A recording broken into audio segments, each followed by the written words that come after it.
अस्सलाम वालेकुम, मैं हूं आबिद दंदली व नाजरीन। बिलाखिर चीफ जस्टिस भी आज फट पड़े और वो कह उठे कि आप हमारे सब्र का इम्तिहान लेना चाह रहे हैं, आप हमारा इम्तिहान मत लें। और एतजाज एहसन साहब ने कुछ ऐसे सवालात उठाए कि जो शायद इससे पहले कोई उठाने की जुर्रत या हिम्मत नहीं कर सका। और चीफ जस्टिस साहब ने आज एक वजाहत भी दी लाइटर नोट के ऊपर, उसके ऊपर भी बात करेंगे। लेकिन पहले जो आज एतजाज एहसन साहब ने सवालात उठाए वो बहुत इंपॉर्टेंट सवाल है। मैं आपके सामने उनमें से कुछ सवाल रखता हूं। एक तो एतजाज एहसन साहब ने कहा है कि जो लिबर्टी चौक से जहां से ये जुलूस चला वहां से जिन्ना हाउस तक तकरीबन 2.5 घंटे का फासला है। इन 2.5 घंटों में ये लोग मुस्तकिल पैदल भी चलते रहे और गाड़ियों पे भी चलते रहे, गाड़ियां रिंग रिंग के भी चलती रही। तो कई नाके आते हैं बीच में, पुलिस उन नाकों के ऊपर मौजूद क्यों नहीं थी? फिर वो ये कहते हैं कि छावनी के ऊपर एक नाका है, वो नाका क्यों खाली था? अब ये भी बहुत इंपॉर्टेंट सवाल है। फिर वो ये कहते हैं कि इन तमाम नाकों में जब ये चीज मीडिया के ऊपर भी आ रही थी, लोग उधर मूव कर रहे हैं, खबरें चल रही थी, तो कोई मजामत क्यों नहीं की गई? किसी तरफ से कोई मजामत क्यों नहीं की गई? फिर वो ये बताते हैं कि ये एक जो है वो इंट्रेप था, ये तहरीक इंसाफ के लोगों को ट्रेप किया गया और उनके ऊपर जो है वो इल्जाम लगाया गया। फिर वो ये कहते हैं कि यास्मीन राशिद के ऊपर ये केस बिल्कुल नहीं बनता, क्योंकि यास्मीन राशिद बिल्कुल सामने से उन तमाम जो मुजाहिरीन है उनकी वीडियो आई हुई है, उसमें वो कह रही है कि आपने इसके अंदर नहीं जाना। फिर वो यहां तक कह रहे कि हकीकत को देखना पड़ेगा कि इसमें कौन कौन मुलव्वस है और आईजी पंजाब को इसके ऊपर जवाबदेह होना चाहिए कि ये 2.5 घंटे ये जो होते रहे, लोग चलते रहे आगे, इसको किसी ने रोका क्यों नहीं, उनको इन्फॉर्म किसी ने क्यों नहीं किया? और फिर ये जो सिलसिला था ये सड़कों पे जारी था, इसमें तमाम इदारों के जो अफसरान हैं, जो सिक्योरिटी से वाबस्ता इदारे, उनको रिस्पॉन्ड करना चाहिए था, उन्होंने ये रिस्पॉन्ड क्यों नहीं किया? फिर वो ये सवाल भी उठाते हैं कि अंदर से जिन्ना हाउस के अंदर से भी बहुत सारी कॉल्स की गई, उनकी मदद क्यों नहीं की गई? अब ये जो सवाल है ये बड़े इंपॉर्टेंट है। इन सवालों को इससे बढ़कर जो आगे मेरे ख्याल में वो बात कर रहे हैं, अगर आप लोग सोचते होंगे कि यार कभी कभी चीफ जस्टिस जो है वो क्यों इस हुकूमत को नहीं फड़का देते, जो हमारे जराये में अब भी इस बात के ऊपर कायम हूं कि चीफ जस्टिस और जस्टिस एजाजुल हसन और जस्टिस मुनीब अख्तर तौहीन अदालत के ऊपर बिल्कुल डिटरमिन्ड है और हुकूमत को उड़ाने के लिए, इन वुज़रा को उड़ाने के लिए जो चीफ जस्टिस है या अदालत है वो एक मुनासिब वक्त के इंतजार में है। चूंकि ये जो आज उन्होंने इनको मौका दिया है कि आप एक मौका इनके पास रिव्यू का था, अपील का था, उसको भी उन्होंने कहा चले ये भी सुन ले कि कल कोई ये गिला ना करे कि आपने हमें सुना नहीं था। तो अब एतजाज एहसन साहब ने एक बड़ा बुनियादी नुक्ता उठाया है। एतजाज एहसन साहब का ये मानना है कि ये प्रोवोक कर रहे हैं चीफ जस्टिस को कि आप हमें नाअहल करें।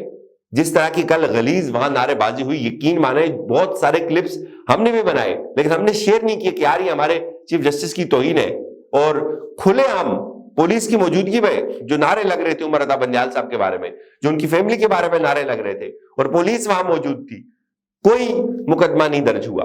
और किसी को नहीं पूछा, किसी को मना नहीं किया गया, किसी को रोका तक नहीं गया। तो वो ये बताते हैं कि अता बंदयाल साहब को ये चाहिए कि इसके ऊपर खामोश हो जाए, इसके ऊपर आंखें बंद कर लें, और यही इस हुकूमत की सबसे बड़ी सजा होगी कि उमर अता बंदयाल साहब अगर इस चीज का जवाब न दें इनको। और इनकी तो ये ख्वाहिश है कि उमर अता बंदयाल इनको नायल करें, ये उसको गुस्सा दिला रहे हैं, ये सबकी ख्वाहिश है कि उमर अता बंदयाल इनको उड़ा दे और फिर कल ये सियासी शहीद बन के, अदालती शहीद बन के एक बयानिया गढ़ने की कोशिश करें कि देखें जी हमें तो काम नहीं करने दिया गया, हमें तो उड़ा दिया गया। तो मेरे ख्याल में मुझे ये चीज जो है ना थोड़ी सी अपील की और बड़ी मुझे जबरदस्त लगी ये चीज कि चीफ को चाहिए कि इनको जाने दे और इनके ऊपर बिल्कुल मुंह ना लगाए। और कल वैसे ये हुआ भी कि चीफ ने इनको बिल्कुल मुंह नहीं लगाया और इनको भाई यारो मददगार छोड़ दिया और वो वहां से जो है वो उठकर चले गए। ये एक बड़ी जबरदस्त तजवीज है, बाय द वे ये होनी भी चाहिए और ये मुझे लगता है अब हो रही है, क्योंकि चीजें ना साथ साथ तब्दील हो रही हैं। कल की समाज के डायनामिक्स कुछ और थे और अब अगली जो समाज आएगी उससे कुछ और होंगे। और आज जो समाज थी, आज भी बड़ी अहम समाज थी, आज समाज थी नेब की जो तरामीम है उसके हवाले से। तो इसमें एक तो चीफ साहब ने जो दोनों फरीकैन है उनसे जो जवाब है उसको मांगा है, और उसके साथ साथ चीफ जस्टिस साहब ने आज जो बातें की हैं वो बड़ी अहम है। एक तो उन्होंने कहा जी कि नेब तरामीम हुई है जो, इनमें बहुत सारी चीजें दुरुस्त भी हैं और कुछ गलतियां हैं जिन पर हम अपना फैसला देंगे। اور انہوں نے یہ کہا کہ خواجہ حارث صاحب سے مخاطب تھے وہ کہ نیب ترامیم آپ دیکھ کر ہمیں بتائیں کہ اس میں غلطی کیا کیا ہے، اور یہ بھی بتائیں کہ نیب ترامیم میں بنیادی حقوق کی خلاف ورزی کہاں ہوئی ہوئی ہے، چونکہ یہ موقف ہے عمران خان صاحب کے وکیل کا کہ اس میں بہت ساری جگہوں کے اوپر بنیادی حقوق کی جو ہے وہ خلاف ورزی ہوئی ہوئی ہے۔ اور پھر یہ بھی انہوں نے کہا جی خود سے طے نہیں کر سکتے کہ نیب قوانین میں تبدیلی سے بنیادی حقوق متاثر ہوئے، اور پھر اپنے جواب میں مخدوم علی خان کے اعتراضات کا جواب بھی شامل کیجئے، اور یہ بھی